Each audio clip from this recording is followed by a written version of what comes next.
Ada 9 manfaat paling tidak saudaraku seiman yang bisa kita dapatkan dari sedekah. Yang pertama, sedekah itu akan mensucikan jiwa, akan membuat jiwa ini jadi bersih, jadi baik. Kalau hati keras, banyak malas berbuat ibadah dan malah terbuka pintu maksiat, maka sedekah salah satu pintu utama untuk mensucikan jiwa. Sebagaimana Allah sebutkan dalam surah At-Taubah ayat 103, A'udzu billahi minasyaitonir rajim. Khudh min amwalihim shadaqatan tutahhiruhum wa tuzakkihim biha wa shalli 'alaihim. Inna salataka sakanul lahum wallahu sami'un 'alim. Ambillah zakat atau sedekah dari sebagian harta mereka, hai Muhammad, dan dengan zakat atau sedekah itu engkau telah membersihkan dan mensucikan jiwa mereka, dan berdoalah untuk mereka, sesungguhnya doamu menjadi ketentraman jiwa mereka, dan Allah maha mendengar lagi maha mengetahui. Ulama tafsir mengatakan yang dimaksud dengan watu zakihim dan mensucikan jiwa mereka adalah membersihkan dosa-dosa mereka, melapangkan dada-dada mereka, serta membukakan semua pintu-pintu kebaikan dalam kehidupan mereka. Yang kedua, sedekah adalah bentuk ketundukan kepada Sang Pencipta Allah. Allah Subhanahu wa taala menyebutkan dalam Al-Qur'an, mengingatkan kepada kita kekal ditelawakan oleh orang beriman sampai hari kiamat. Kalau sedekah yang dikeluarkan akan mendatangkan kebahagiaan, dan kalau tidak dikeluarkan justru akan jadi penyesalan pada hari kiamat. Dalam surah Ibrahim ayat 31 Allah berfirman, A'udzu billahi minasyaitonir rajim. Qul li ibadiyalladzina amanu yuqimus salata wa yunfiqu mimma razaqnahum sirran wa alaniyatan min qabli an ya'tiya yaumun la bay'un fihi wala khilal. Al-ayah. Katakanlah kepada hamba-hambaku, hai Muhammad yang telah beriman, hendaklah mereka mendirikan solat dan menafkahkan sebagian rezeki yang kami berikan kepada mereka, baik secara sembunyi-sembunyi atau terang-terangan, sebelum datang hari kiamat, di mana pada hari itu tidak ada lagi jual beli dan tidak ada lagi persahabatan. Juga dalam surah Al-Baqarah ayat 254 Allah berfirman, A'udzu billahi minasyaitonir rajim. Ya ayyuhalladzina amanu anfiqu mimma razaqnakum min qabli an ya'tiya yaumun la bay'un fihi wala khullatun wala syafa'ah wal kafiruna humudz zalimun. Hai orang-orang yang beriman, yang sudah merasa memiliki iman kepada Allah, Allah memanggil kita semua, belanjakanlah di jalan Allah sebagian dari rezeki yang telah kami berikan kepada kalian sebelum datang hari yang mana pada hari itu tidak ada lagi jual beli, tidak ada lagi pertolongan, dan orang-orang kafir adalah orang-orang yang zalim. Yang ketiga, seorang mukmin akan terlindungi pada hari kiamat dengan sedekahnya. Dikatakan dalam sebuah hadis dari Uqbah bin Amir radhiyallahu anhu, beliau berkata, saya mendengarkan Rasulullah SAW bersabda, kullu imri'in fi dhilli sadaqatihi hatta yufsala bainan nas, atau qala hatta yuhkama bainan nas. Dan hadis ini disebutkan Ibnu Khuzaimah dan dikatakan sanadnya sahih berdasarkan syarat Muslim, yang artinya adalah setiap orang nanti pada hari kiamat akan dilindungi oleh sedekahnya, di mana Allah Subhanahu wa taala sedang ditunggu untuk mengadili para hamba-hamba, atau kata Nabi SAW, hingga Allah memutuskan di antara manusia. Abul Khair, salah satu perawi hadis ini, setelah membaca dan menghafalnya, maka dia dikatakan oleh para orang di sekitarnya, tidak pernah lewat satu hari pun kecuali dia langsung bersedekah, walaupun hanya dengan sepotong kue atau sebutir bawang saja. Juga dalam hadis lain diriwayatkan Bukhari Muslim, sebagaimana disebutkan hadis yang cukup panjang, ada 7 orang akan dinaungi oleh Allah pada hari kiamat. Tidak ada naungan kecuali naungan Allah. Salah satunya adalah seseorang yang bersedekah dengan tangan kanannya sampai tangan kirinya tidak mengetahui. Artinya kalau tangan kiri tidak tahu, bagaimana dengan orang lain? Dia berusaha selalu bersedekah dan mengejar rahmat Allah dari situ. Yang keempat, sedekah akan menjauhkan dari musibah, cobaan, bahkan kematian buruk. Sebagaimana dijelaskan dalam sebuah hadis diriwayatkan Tabarani dalam kitab Al-Kabir dengan sanad hasan, kata Rasulullah SAW, sana'iul ma'rufi taqiyu masari as-su, wa sadaqatus sirri tudfi'u ghadabur rabb, wasilatul rahim tazidu fil umur. Perbuatan baik dan kepatuhan kepada Allah akan menghindarkan diri dari pintu-pintu keburukan. Sedekah yang tersembunyi akan memadamkan amarahnya Sang Pencipta Allah, dan menyambung tali silaturahim akan menambah umur. Di dalam hadis yang lain dari Anas bin Malik radhiyallahu anhu, bahwasanya Rasulullah sallallahu alaihi wasallam bersabda, "Innas sadaqata la tudfi'u ghadabur rabb wa tadfa'u an mitati su'." Ketahuilah bahwasanya sedekah dapat memadamkan amarahnya Sang Pencipta karena sudah melanggar dan menghindarkan diri dari kematian yang buruk. Kata Ibnu Arabi Al-Maliki rahimahullah, hakikat daripada terhindar dari kematian buruk adalah kematian dalam kondisi bermaksiat. Sementara Al-Mubarakfuri rahimahullah mengatakan, Al-Iraqi berkata, secara zahir maksud kematian buruk ialah kematian yang mana Rasulullah sallallahu alaihi wasallam berlindung kepada Allah darinya, betapa atau berupa hancur, jatuh, tenggelam, kebakaran, tergoda syaitan pada saat sedang menghadapi sakaratil maut, atau terbunuh pada saat lari dari kancah peperangan, atau apapun yang merupakan penilaian manusia, itu adalah mati yang buruk. Yang kelima, sedekah adalah pelita kehidupan, akan memberikan cahaya pada wajah, pada tubuh, pada perilaku-perilaku, pada rumah tangga, pada usaha, pada interaksi dengan manusia. Sebagaimana disebutkan dalam hadis yang sahih diriwayatkan Imam Muslim, kata Nabi SAW, at-tuhuru syatrul iman, walhamdulillahi tamla'ul mizan, wa subhanallahi walhamdulillahi tamla'ani, atau tamla'u ma bainas samawati wal ard, was-salatu nur, was-sadaqatu burhan, was-sabru dhiya, wal-qur'anu hujjatun laka aw alaik, kullu nasi yaghdu fabayu nafsahu famu'tikuha aw mubikuha. Bersuci itu adalah bagian daripada keimanan.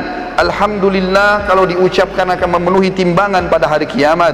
Subhanallah dan Alhamdulillah memenuhi apa yang berada di antara langit dan bumi. Salat itu akan menjadi cahaya kehidupan, sementara sedekah akan menjadi pelita kehidupan. Sabar itu akan menjadi penolong, sedangkan Al-Quran bisa menjadi hujjah terhadapmu atau menjadi penolongmu. Apabila kau meninggalkannya maka dia akan menjadi hukuman bagimu, dan kalau kau mengamalkan isinya maka dia akan menyelamatkanmu. Setiap manusia berusaha untuk menjual dirinya dan menyelamatkannya. Di antara mereka ada yang membebaskan dirinya dengan kebaikan-kebaikan, dan ada yang menghancurkannya dengan kemaksiatan. Yang keenam, sedekah itu bisa menebus seorang muslim dari hukuman Sang Pencipta Allah. Sebagaimana disebutkan dalam sebuah hadis, kata Nabi SAW menceritakan tentang Nabi Yahya alaihi salam.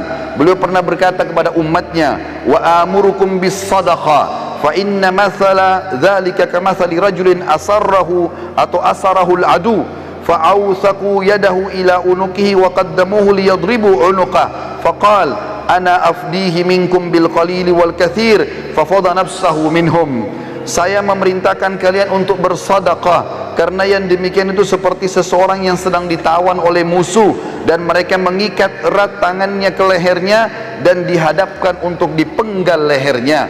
Kemudian dia pun berkata kepada orang-orang yang akan memenggalnya, saya menebus diriku dengan seluruh harta yang aku miliki. Akhirnya mereka pun melepaskannya. Nabi SAW telah menyerupakan seorang pemberi sedekah seperti tawanan, lalu sedekah hadir untuk membebaskan dia. Yang ketujuh, Allah akan mengembalikan apa yang dikeluarkan.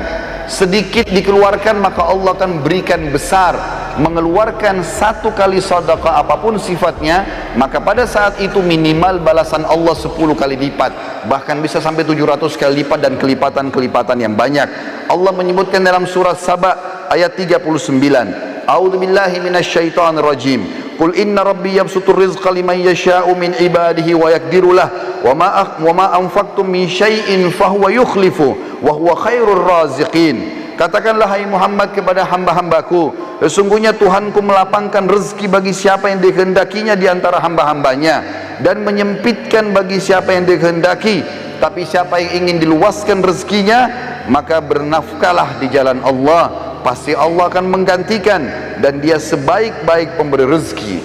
Di dalam sebuah hadis yang sahih riwayat Imam Muslim, kata Nabi SAW, Allah berfirman hadis qudsi, ya ibna Adam anfik unfik alaik, wahai anak Adam, keluarkan dulu di jalanku, maka aku akan berinfak kepadamu.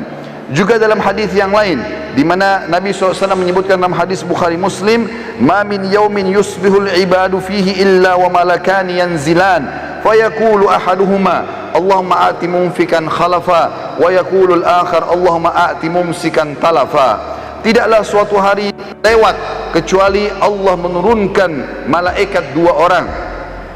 Yang satu berkata, ya Allah, berilah ganti rezeki yang luas bagi orang yang berinfak. Dan yang satu lagi mengatakan, ya Allah, berikanlah kebinasaan dan kesempitan hidup bagi orang yang kikir.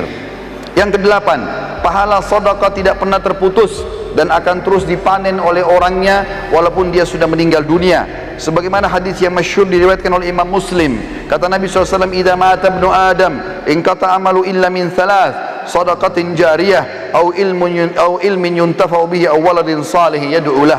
Apabila anak Adam meninggal dunia maka terputus segala sumber pahalanya kecuali dari tiga, sedekah jariyah.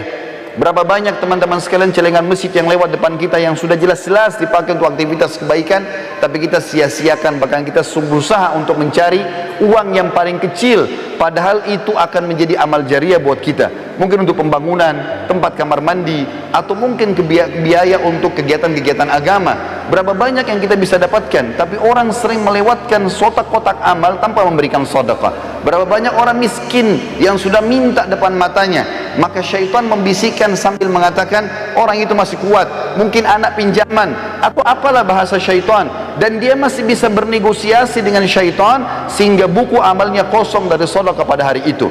Padahal jelas-jelas itu akan menjadi penyebab bergulirnya pahala setelah dia meninggal. Atau ilmu yang bermanfaat, kata Nabi SAW, atau anak saleh yang mendoakan dia. Dan yang terakhir, saudaraku seiman, yang kesembilan adalah sedekah akan menghapuskan dosa-dosa. Sebagaimana disebutkan dari Muadz bin Jabal radhiyallahu anhu, bahwasanya Nabi SAW bersabda dalam hadis sahih riwayat Tirmidzi, as-sadaqatu tudfi'ul khati'ah kama yudfi'ul ma'un nar. Ketahuilah sedekah akan menghapus kesalahan sebagaimana air memadamkan api. Nabi SAW adalah orang yang paling gemar bersedekah.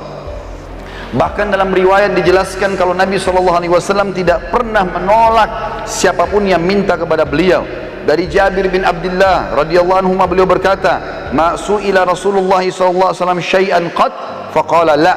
Tidak pernah Rasulullah SAW dimintai sesuatu lalu dia mengatakan tidak.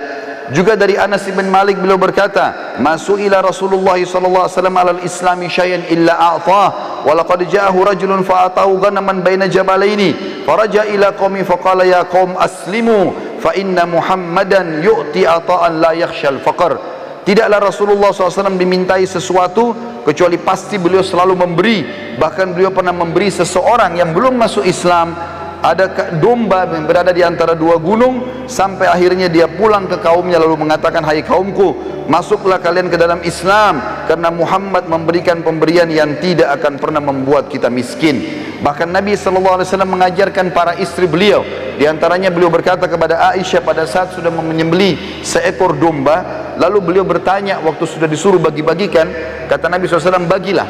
Maka Nabi SAW balik setelah itu bertanya kepada Aisyah, ma baqiya minha, apa yang tersisa darinya hai Aisyah?